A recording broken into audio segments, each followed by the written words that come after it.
नमस्कार. आपण ऐकतोय डॉक्टर रघुनाथ शंकर घाटे लिखित श्री रामरक्षा रहस्य श्री हनुमान उपासनेसहित या पुस्तकाचं प्रकाशन केलेलं आहे इंद्रायणी साहित्य पुणे.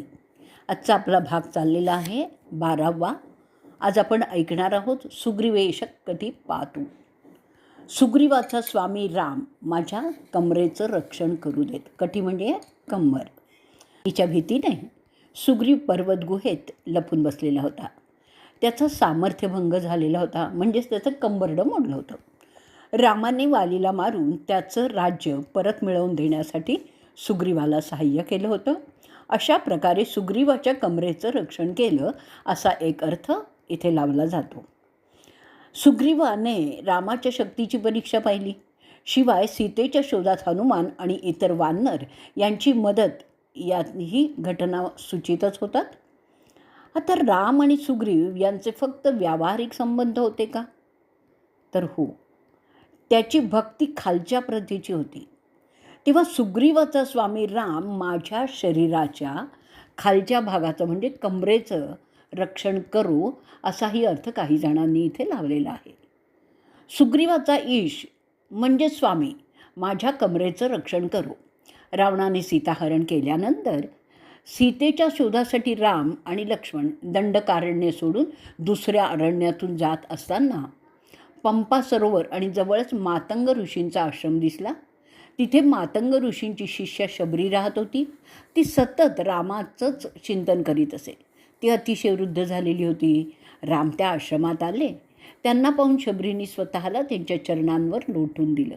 आपल्याला मुक्त करण्याची विनंती केली आहे आणि तिच्या प्रार्थनेप्रमाणे त्यांनी तिला मुक्ती पण दिली. तेव्हा ती अक्षय लोकात गेली आहे. जाण्यापूर्वी जवळच असलेल्या ऋषमुख पर्वतावर वानरांचा राजा सुग्रीव राहतो आणि तो सीतेच्या शोधासाठी मदतही करेल असं तिने रामाला सांगितलं.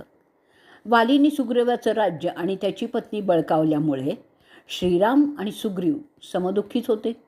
सुग्रीवाला भेटल्यानंतर दोघांनीही अग्नीला साक्ष ठेवून बंधुभावाची शपथ घेतली आणि एकमेकांना सहाय्य करण्याचं वचनही दिलं. ठरल्याप्रमाणे वालीचा वध करून श्रीराम प्रभूंनी सुग्रीवाला त्याचं राज्य दिलं. पत्नी यांचा पुनर्लाभ करून दिला आणि आपला शब्द पाळला. परंतु सुग्रीव मात्र पत्नीचा लाभ झाल्यामुळे कामविलासात दंग होऊन आपला शब्द पाळण्याचा विसरला. मनुष्य कामासक्त झाला ना की कंबर म्हणजे कटी कसून कोणतंही काम करू शकतच नाही. विषयोपभोगात मनुष्य लिप्त झाला की तो कमरेत ढिल्ला होतो. तो सुग्रीव म्हणजे ताठ मानेचा, ग्रीव म्हणजे मान, बळकट गर्दन असलेला तो राहतच नाही. पुरुषार्थ सिद्धीसाठी कंबर, कणा आणि ग्रीवा म्हणजे मान ताठ बलसंपन्न असणं आवश्यक असते. सुग्रीव आपलं कर्तव्य विसरून विषयासक्त होऊन कामविलासात दंग झालेला पाहून हनुमान एका सकाळी सुग्रीवाकडे गेला आणि ज्याने एकाच बाणाने वालीला यमसदनाला पाठवलं त्या रामप्रभूंना आपलाही एकाच बाणात नाश करणं अशक्य नाही असंही सांगितलं. लक्ष्मण देखील श्रीरामांच्या सांगण्यावरून सुग्रीवाकडे गेला आणि त्याला म्हणाला, सुग्रीवा, रामाचा अमोघ बाण तू विसरलास का रे? सीतादेवींच्या शोधासाठी तू काय प्रयत्न केलेस? तेव्हा सुग्रीवाने पुढे येऊन लक्ष्मणाला वंदन केलं. रामाची भेट घेऊन सीता शोधासाठी बाहेरही पडला. त्यांनी अतुल पराक्रम करून रावणाला देखील जेरीस आणलं. सीता शोध घेण्याचं वचनही पुरं केलं. अशा पराक्रमी सुग्रीवाचा प्रभू रामचंद्र माझ्या कमरेचं रक्षण करो. मला विषयासक्त होऊ न देता ब्रह्मचर्य रक्षण होऊन ताठ मानेने समाजात वावरण्याची बुद्धी देवो आणि म्हणूनच सुग्रीवेशक कटी पातू अशी रामप्रभूंची प्रार्थना साधकाने रामरक्षा पाठकाने करायची असते. यापुढील श्लोकातील सक्तीनी, उरू, जानूनी, जंघ्या इत्यादींचा संबंध मूलाधार चक्राशी कसा येतो याचं विवेचन आपण पुढे ऐकणार आहोत. सक्तीनी हनुमत प्रभू. हनुमान हा रामाचा सर्वात जवळचा भक्त. जणू काही रामाचा प्राणच आहे. कसलीही अपेक्षा न ठेवता त्याने रामाची भक्ती केली. एखाद्या लहान मुलाप्रमाणे रामाच्या मांडीवर बसण्याची त्याची योग्यता होती. इतका हनुमंताला प्रिय होता तो राम माझ्या मांडीच्या हाडांचं रक्षण करो. समुद्र उल्लंघन करण्याची शक्ती देऊन रामाने हनुमंतांच्या मांड्यांच्या अस्थीच्या रक्षण केलेलं आहे. तो राम माझ्या मांड्यांच्या हाडांचं रक्षण करो. सक्तीनी हनुमत प्रभू. हनुमंतांचे प्रभू राम माझ्या जांगडांचे रक्षण करोत. सक्तीनीचा दुसरा अर्थ मांडी असा आहे. तर तिसरा अर्थ मांडीच्या हाडाचा विशिष्ट भाग, म्हणजे ज्यावर वीरासनात बसताना शरीराचा भार पडतो आणि तोल सांभाळला जातो. ऋषिक म्हणजे इंद्रिय, आणि इंद्रिय ज्यांच्या अधीन आहेत त्यांना ऋषिकेश असं म्हणतात. स्वतः हनुमान जन्मतः सुवर्णकटी कासोटी धारण केलेले असे जितेंद्रिय, ब्रह्मचर्यव्रत कटाक्षाने पाळणारे, वीर्यरक्षणात अग्रगण्य असे बलभीम होते. आणि अशा जितेंद्रिय हनुमंतांचं प्रभू रामचंद्र माझ्या जांगडांचं रक्षण करोत. मला काम, कीटक, विषयासक्त होऊ देऊ नका, अशी या मंत्राने प्रार्थना करायची आहे. सक्तीनीचा मांडीच्या हाडाचा विशिष्ट भाग असा अर्थ होतो, असं वर म्हटलेलं आहे ना. तसंच विषयोपभोगात कामकीटक असलेल्या माणसांच्या मांडीच्या हाडाचा हा जो विशिष्ट भाग आहे ना, त्यावर अनिष्ट परिणाम होतो. त्यामुळे पाठीच्या कण्यावर देखील अनिष्ट परिणाम होतो आणि शरीराचा तोल सांभाळला जात नाही. मनुष्य वाकून चालायला लागतो, ताठ चालता येत नाही, त्याचा मर्दपणा नाहीसा होतो आणि तो मेंगळटपणा येतो.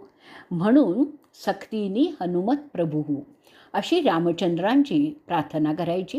कारण प्रभू रामचंद्र एकपत्नीव्रती होतेच, शिवाय शास्त्रीयदृष्ट्या ब्रह्मचर्याचे जे वर्णन आहे त्यानुसार ते खरोखरीच ब्रह्मचारी होते.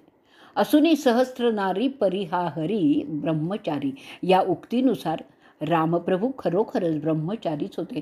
म्हणून सक्तीनी हनुमत प्रभू. कटी आणि सक्तीनी यांना मूलाधार चक्र जागृतीशी जसा संबंध येतो, त्याचप्रमाणे उरू म्हणजे मांड्यांचाही या चक्राशी संबंध येतो. आता कसा येतो ते आपण थोडक्यात पाहूयात.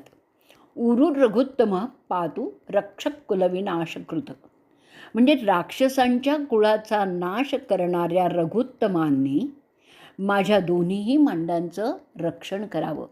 रघुवंशातले राजे इतके पराक्रमी होते की दैत्यांनी स्वर्गावर स्वारी केली त्यावेळी देवांच्या सहाय्यासाठी इंद्र त्यांना बोलावून घेत असे. दशरथ राजांनाही इंद्राला सहाय्य केल्याचे उल्लेख सापडतात.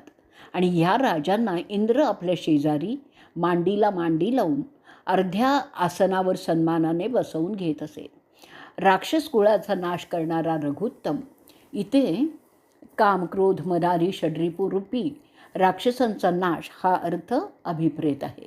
साधनेला बसताना बद्ध पद्मासन, सहजानन, सुखासन अशा प्रकारच्या आसनात साधक बसतो तेव्हा मांडी अवघडू नये, गुडघे दुखू नयेत, पाठीचा कणा ताठ ठेवून तास 2 तास अगर अधिक वेळ बसण्यास कंबर आणि सक्तीने बळकटच पाहिजे. पोटऱ्या दुखू नयेत, साधनेत व्यत्यय येऊ नये यासाठी रामरक्षेचा पाठ करणाऱ्या साधकांनी या अवयवांचं प्रभू रामचंद्रांनी रक्षण करावं अशी प्रार्थना करायची आहे.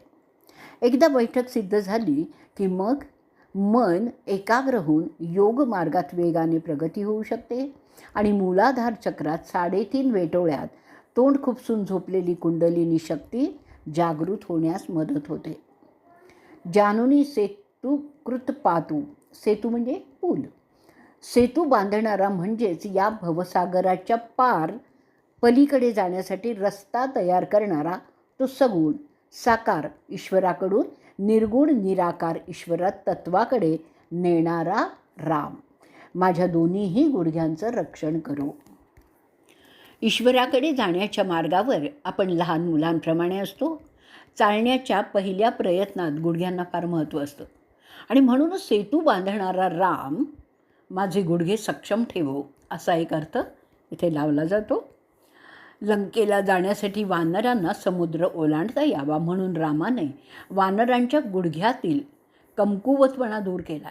तो राम माझ्या गुडघ्यांचं रक्षण करो असाही एक अर्थ लावला जातो. सागराच्या अलीकडील तीरावरून लंकेपर्यंत पोचण्यासाठी विश्वकर्म्याचा पुत्र नल, नल नावाचा वानर, याच्या हस्ते 10 योजने रुंद आणि 100 योजने लांबीचा अद्वितीय असा सेतू म्हणजेच पूल बांधवून घेणाऱ्या प्रभू रामचंद्रांनी माझ्या दोन्हीही गुडघ्यांचं रक्षण करावं.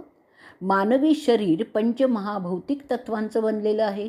योगशास्त्रातील तज्ज्ञांनी विशिष्ट अवयव मर्यादेपर्यंत ठराविक महाभूतांची अधिक सत्ता मानलेली आहे.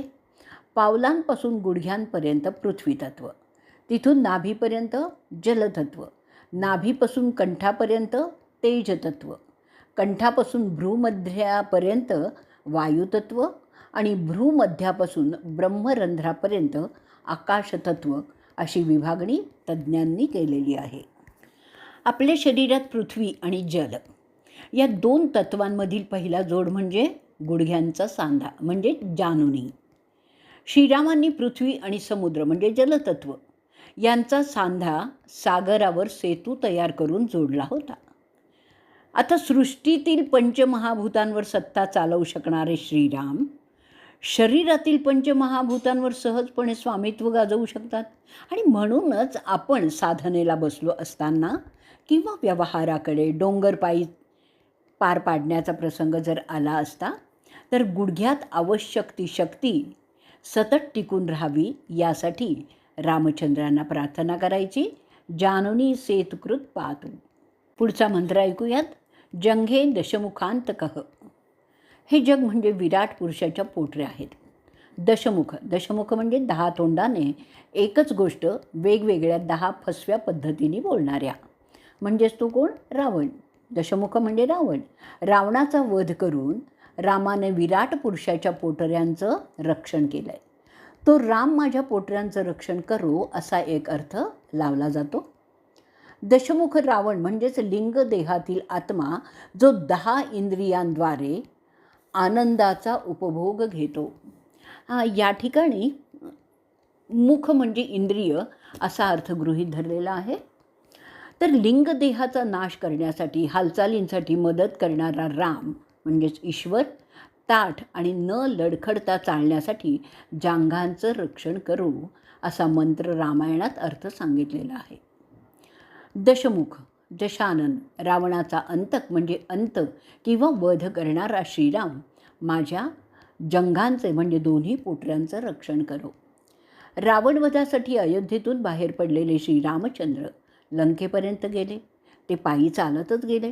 सतत पायी प्रवास करणाऱ्यांच्या चालणाऱ्यांच्या जंघा म्हणजे पोटऱ्या किंवा पिंढऱ्या घट्ट असतातच. कोकणात किंवा घाटमाथ्यावरील गिरीवासी आदिवासी मंडळींच्या पिंढऱ्या पाहिल्यास आपल्याला कल्पना येईल. शिवाय साधनेला तासनतास पद्मासन घालून बसणाऱ्या साधकांनासुद्धा पिंढऱ्या दुखण्याचा त्रास होऊ नये यासाठी साधकांनी जंघे दशमुखांतकः अशी प्रार्थना करावी. आध्यात्मिक मार्गावर वाटचाल करणाऱ्या साधकांनी आचार विचार शुद्ध आणि पवित्र ठेवणं आवश्यक आहे, अत्यावश्यक आहे. व्यवहारात 10 प्रकारे वेगवेगळ्या प्रकारे खोटं बोलण्याचं पाप घडू नये आणि पंचज्ञानेंद्रिय किंवा पंचकर्मेंद्रिय यावर जबरदस्त संयम असावा. यासाठीही जंघे दशमुखांतकः अशी रामचंद्रांची प्रार्थना करावी. जंघा याचा दुसरा अर्थ मांडी असाही होतो.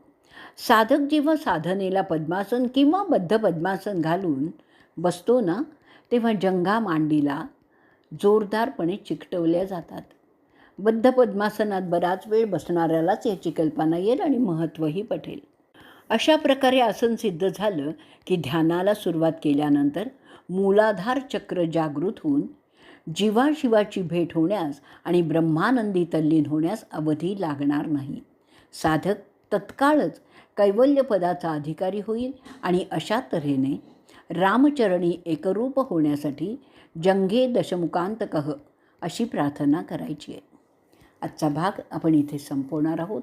उद्याच्या भागात आपण पादौ बिभीषण श्रीद पातु हा मंत्र घेणार आहोत. श्रीराम जय राम जय जय राम. श्रीराम जय राम जय जय राम. श्रीराम जय राम जय जय राम.